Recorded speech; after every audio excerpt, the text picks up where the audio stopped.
मेरे बच्चे, अब समय आ गया है कि तुम अपने जीवन में कुछ नया शुरू करो। अपने अतीत को पीछे छोड़कर नए जीवन की शुरुआत करो। एक नई खुशी के साथ, एक नई उम्मीद के साथ, नए साहस के साथ। अब कुछ नया शुरू करने का वक्त आ गया है मेरे बच्चे। उसके लिए ज़रूरी है कि तुम कुछ नया सीखो। तुम अतीत में बहुत सारी चीज़ों में असफल हुए हो, बहुत बार गिरे हो, तो ज़रूरी है उन बातों को पीछे छोड़कर तुम कुछ ऐसा ढूंढो जिसमें सच में तुम्हारी रुचि है। उस चीज़ के बारे में सीखो, हर चीज़ पता करो, उसके बाद ही कुछ नए चीज़ की शुरुआत करना। मेरे बच्चे, सबसे पहली बात कि अपने अतीत से एक सबक सीख लो। जो गलतियाँ तुमने अतीत में की थी वो गलतियाँ आप दोबारा दोहराना मत। लोगों पर यकीन मत करना, उनको अपने दिल की सारी बातें मत बताना और उनके लिए अपना सब कुछ त्याग मत देना। मेरे बच्चे, दूसरी बात कि तुम्हें ये बहुत ज़रूरी है सीखना कि तुम्हारे अंदर धैर्य होना चाहिए।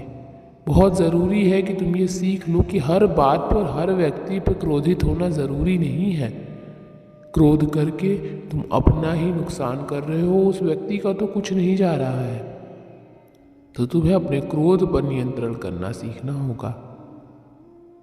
तीसरी बात मेरे बच्चे कि तुम्हें अपने अतीत में की हुई गलतियों की आज ही माफ़ी मांग लेनी चाहिए अपने इष्ट देव से। इससे पहले कि वो तुम्हारे कर्मों का फल तुम्हें दें, इससे पहले कि तुम्हारे आने वाले जीवन में तुम्हें फिर से कष्ट मिले, तुम कुछ नया शुरू करने से पहले ही अपनी हर की हुई भूल चूक की माफ़ी मांग लो। तुम किसी मंदिर में जाकर अपने प्रभु से हर की हुई गलती की माफ़ी मांग लो और खुद को उनको समर्पित कर दो। चौथी बात मेरे बच्चे, जो सबसे महत्वपूर्ण है, इससे पहले कि तुम अपने जीवन की नई शुरुआत करो, कुछ नया शुरू करो, किसी नई जगह पे इन्वेस्ट करो, कुछ भी नया शुरू करो, ये बहुत ज़रूरी है कि तुम उन शक्तियों को जागृत कर लो जो तुम्हारी रक्षा करेंगी। तुम अपने इष्ट देव की पूजा करो, तुम मेरे बीज मंत्रों का जाप करो और तुम उससे पहले कि तुम्हारे ऊपर कोई संकट आए तुम मुझे वहाँ खड़ा पाओ कि माता अब आप मेरी रक्षा करोगे। अब ये काम तो आप ही का है, मैं तो बस आपका सेवक हूँ जो आपके इशारे पे काम कर रहा हूँ। इससे मेरे बच्चे तुम्हारे आने वाले जीवन में पहले से ही तुम एक रक्षा कवच बना लोगे। जो लोग तुम्हें परेशान करना चाहते हैं, जो लोग तुम्हें बर्बाद करना चाहते हैं, वो तुम्हारा कुछ बिगाड़ भी नहीं पाएंगे, वो सोच भी नहीं पाएंगे तुम्हारा कुछ बिगाड़ने का।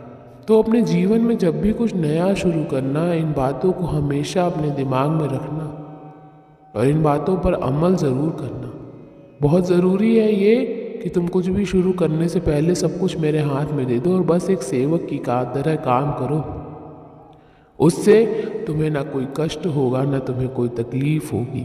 अपने अहम को त्याग दो, अपने मोह को त्याग दो मेरे बच्चे। ये त्याग दो कि तुम्हें उस कार्य से कुछ चाहिए। बस ये सोच लो कि तो मेरी माता का कार्य है, मैं उनके लिए कर रहा हूँ और मैं अपनी माता के लिए कुछ भी कर पा रहा हूँ, वही मेरा सौभाग्य है। बस ये सोच के कर्म करो और अब तुम जो कुछ भी शुरू करोगे उसमें तुम सफल होगे। अब अतीत तुम्हारे साथ दोहराया नहीं जाएगा मेरे बच्चे। अब तुम्हारा भविष्य उज्जवल होगा क्योंकि तुमने अपने अतीत से बहुत कुछ सीख लिया है, बहुत सबक ले लिए हैं तुमने और अब तुम नहीं गिरोगे। अब तुम्हारे साथ वो चीज़ें वापस से नहीं होंगी। अब तुम वैसे नहीं रोओगे, अब तुम्हारे साथ कोई छल नहीं होगा। अब तुम्हें लोगों का असली चेहरा पता है और लोगों को परखना तुम्हें आ गया है। तुम्हारी माता तुम्हारी रक्षा के लिए सदैव यहाँ खड़ी हैं। ये बात हमेशा याद रखो और अपने नए जीवन की, नए कार्य की शुरुआत करो। मेरा आशीर्वाद तुम्हारे साथ है। ओम नमः शिवाय।